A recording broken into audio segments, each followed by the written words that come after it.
So I started dosing high dose zinc in order to see if it was comparable to anastrozole in terms of lowering estradiol. Look, I mean, this is a pretty hot topic, and anastrozole and aromasin are kind of hard drugs to take. I mean, the issue with AIs is they're so effective. They're actually too effective, right? Because they were built for breast cancer to inhibit estrogen receptor activation. So they're strong, right? So guys that are on TRT that really need to move the estradiol down like 10 to 15 points or even like 7 picograms per milliliter, which in some cases is the case. It's like using an aromatase inhibitor in these cases. Like, you know, for a lot of people, if the testosterone dose isn't high, they don't have a interstiticular aromatase that's like somewhat resistant to AIs. It's almost just like it's like beating beating the estrogen into submission. It's a very, very heavy approach to reducing estrogen on TRT. In our time, you know, in our day, we're going to see a better drug for this. Okay, you know, not using an anti-cancer drug, an anti-breast cancer drug to do this. Zinc has come on my radar quite some time ago. I really just never gave it any credence because I couldn't find any literature that substantiated that it was powerful enough as an aromatase inhibitor, an estradiol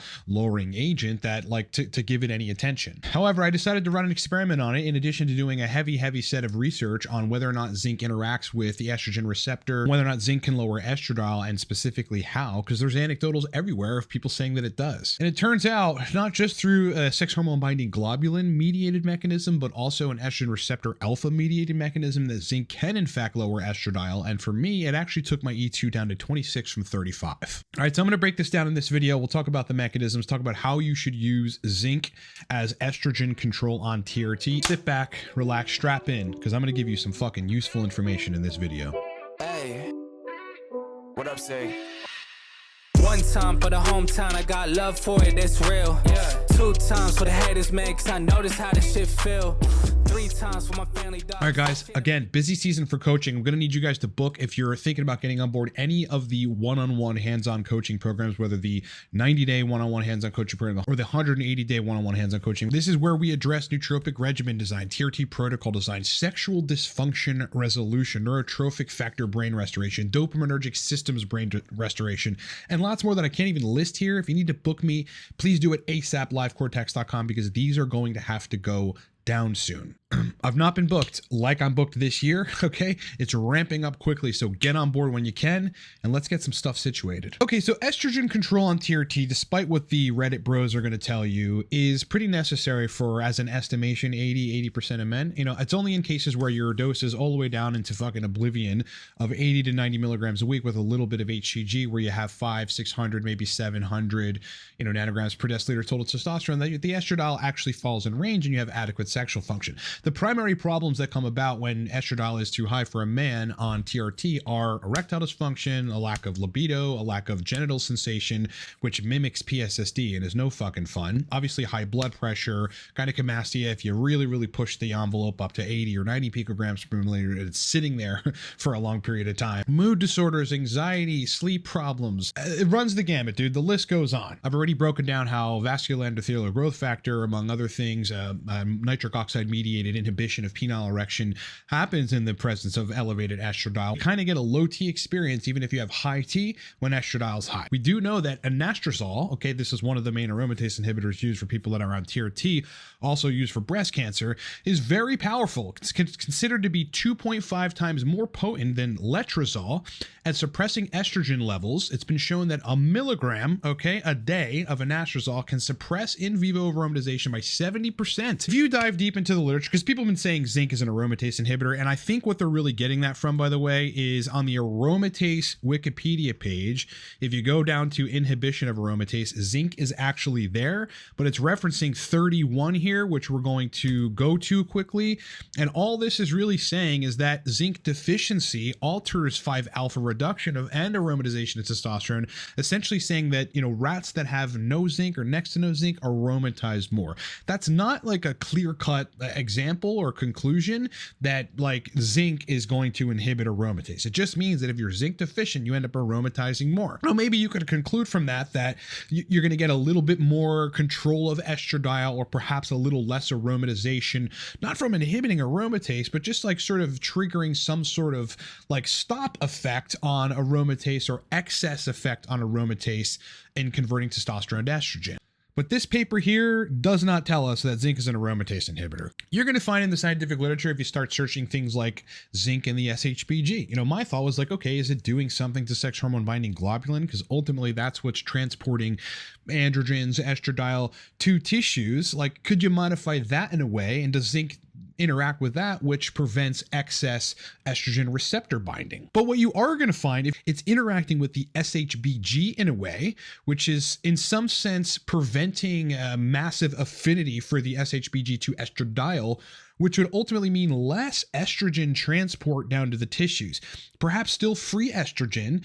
I don't know if that's really changing the serum in this particular case, but it may end up meaning less exposure of estradiol at the tissues. This is the paper that is titled Structure and Function Analysis of Human Sex Hormone Binding Globulin, Effects of Zinc on Sex Steroid Binding Specificity, in which they say zinc binding to a site at the entrance of the steroid binding pocket in the human sex hormone binding globulin has been shown to reduce its affinity, so reduce the SHBG's affinity for estrogens, while having no impact on the binding of C19 steroids. So that doesn't change the SHBG's affinity for testosterone, for 17A alpha methyl testosterone, for boldenone, or for trenbolone, okay, which is a good thing for us, but it changes estradiol, the binding of the SHBG to estradiol, it changes that affinity. Okay, so that's where we have one pretty conclusive connection on why guys are getting lower estrogen from taking zinc. Right? It's telling the SHBG not to have such a strong binding capacity to estradiol, which would ultimately mean less estradiol transport into the tissues, as far as I can depict this. But like, there are also, so let's kind of change gears a little bit, right?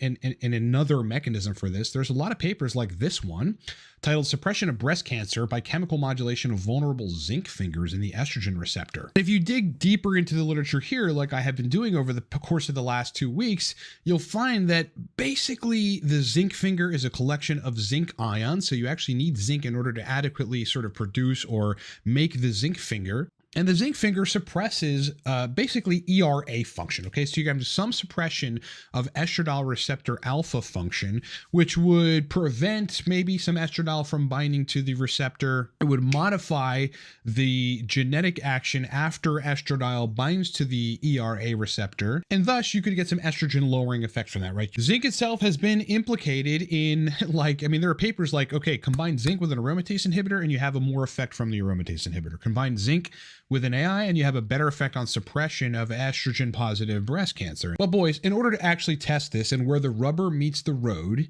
is in my experiment in taking 25 milligrams of zinc a day. Okay, so every day, with my testosterone dose, 25 milligrams of zinc a day. And by the way, I'm running 175 milligrams of prop a week, 25 milligrams a day. I'm running 1,000 IU of HCG every third day or every fourth day. It really kind of depends on how I feel and what I think I need. Now, in that case, I've got to use a little bit of an AI once every 6 or 7 days, sometimes every 9 days, just to ensure erectile function and libido is like as max as it's going to be on this protocol. And running 25 milligrams of zinc a day with this protocol, my serum estradiol on zinc daily went down to 26. So this is case in point. This is where the rubber meets the road. People can talk about theory all they want, right? On the subreddits like TRT and testosterone, and on some of the other forums like Excel Mail, people can talk about how zinc may be an aromatase inhibitor or lower estradiol all they want. But when it comes down to it, you're going to want to run 25 to 50 milligrams of zinc a day, as much as you can tolerate without having side effects, because it can come with side effects. Ultimately, where the rubber meets the road is in blood work, okay? So my estradiol tested at 35 when I left the AI go. Let that go for a week and 2 days, that's like anastrozol's half-life out of my system. Estradiol started going back up again. Past 35 for me, I just lose morning erections, and my libido is actually still fine until it gets to 50 or 60 picograms per milliliter, which I've done an experiment to let it go that high before, and it was not fun. I run the zinc, I ran it every day, 25 milligrams a day, didn't change my protocol at all, and sure enough, over the course of 2 weeks in doing that, the estrogen went down to 26 picograms per milliliter, which, by the way, is my fucking sweet spot. The key here is you've got to find the zinc dose for you, assuming that you don't aromatize a lot, you don't drink a lot, you're not overweight, you're doing everything you can to aromatize as little as possible. Your testosterone dose isn't fucking sky high for you, because it can be, in which case you're just going to aromatize a lot more. Running zinc consistently is almost definitely going to lower the estrogen, and it might just put you right in the sweet spot where you don't have to use an AI, right? You don't have to worry about the bone mineral density problems or the temporary joint pain that comes along with taking anastrozole or aromasin, because they're so fucking heavy at inhibiting aromatase that's where this comes about. Whereas if you're naturally lowering estradiol, not as quickly, but over a sustained period of time with a pretty effective compound, you do not get joint pain and the side effects associated with dropping estradiol too quickly. You're going to have to play around with doses and see what works well for you. I would start at 25 milligrams a day. Right after 2 weeks, just run estradiol sensitive and see where it is. If it hasn't gone down a lot, maybe bump it up to 75 milligrams. In this case, you're going to have to use a pill cutter. Again, as I've mentioned, and I'm sure people are going to comment in the comment section, not because they've read research on this, but because they heard fucking Flower Sunshine 76 on Reddit say it.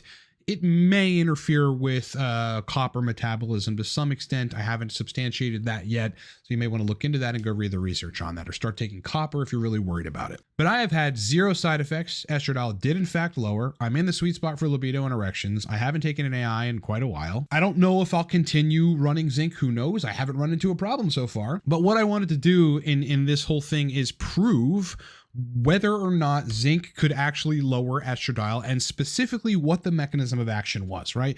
And what I'm concluding at this point, in addition to some estrogen receptor alpha binding inhibition, or potentially estradiol binds right to the ERA, but then the genetic activity post estrogen receptor binding is somehow inhibited or changed, which I found in the scientific literature. In addition to the SHBG having a lower affinity for estradiol, but interestingly having no impact on the C19 steroids, which is really fucking awesome. This, instead of some elusive aromatase inhibition activity, which no one can really substantiate, this, in my opinion, would be the mechanism of action for how zinc lowers estradiol for guys that are on TRT. As you guys know, this channel is about bringing you useful things that are extremely relevant to your life. Those of you that are on TRT, this is exceptionally relevant to you. Everyone wants, it's just there has to be a better way. Like there needs to be a better drug to lower estradiol. Man, if there was something that was not as potent as anastrozole or aromasin, did not cause a rapid reduction in estradiol, lowered estradiol to a point where you could actually control and keep it at 25, and it did it over the course of a week, and then you managed to find a sweet spot dose that kept it there, I'd be all in. I'd fucking invest money in that drug. I mean, that would make so many people's lives so much better on TRT, but there isn't one. Okay. So in the meantime, we've got all these different ancillaries, other compounds that we can use. My job is to do the scientific reading about it, understand the research, really discern truth from not truth, understand how people are out there getting an estradiol lowering effect from zinc. And that was the point of this video. I hope that this has been useful. All right, like I said at the beginning, I am booking very fast on coaching, faster than I ever have any year that we've been in business. There was one year where a certain period, it was over the summer, where I got too booked, where I had to stop accepting new coaching because I could not deal with 20 additional people on top of the 30 people that I was already dealing with. Okay. So if you need to book me for 90-day one-on-one hands-on coaching or 180-day one-on-one hands-on coaching, I mean, this is nootropic design, TRT protocol design, libido restoration, erectile restoration, dopamine restoration, neurotrophic factor experiments. Because of my expertise in biohacking, neuroscience, neuroendocrinology, I'm able to get people resolution of these issues. Please hire me, livecortex.com. All right. If you got the budget, you're a business person, you're a serious person, you need performance, you need resolution of these things, and no one else is helping you, get on board with me. We'll get you resolution and optimization in short order when no one else can. Links to book me are down in the description of this video. You can book me at livecortex.com in under a minute. Appreciate the fact that you've been with me. Sub to the channel. Hit the like button. It really makes a difference in the algorithm. If you haven't watched the video on Chisandra that I just broke down, an excellent chemical for lowering prolactin and helping erectile function and increasing dopamine concentrations, please go watch that video. I'll put it at the end of the video here so that you can just click right over to it and watch that video. It's got a lot of attention. Otherwise, appreciate the fact that you've been with me. Hope you're having a great day. Hope you have a great week. And I'll talk to you guys in the next one.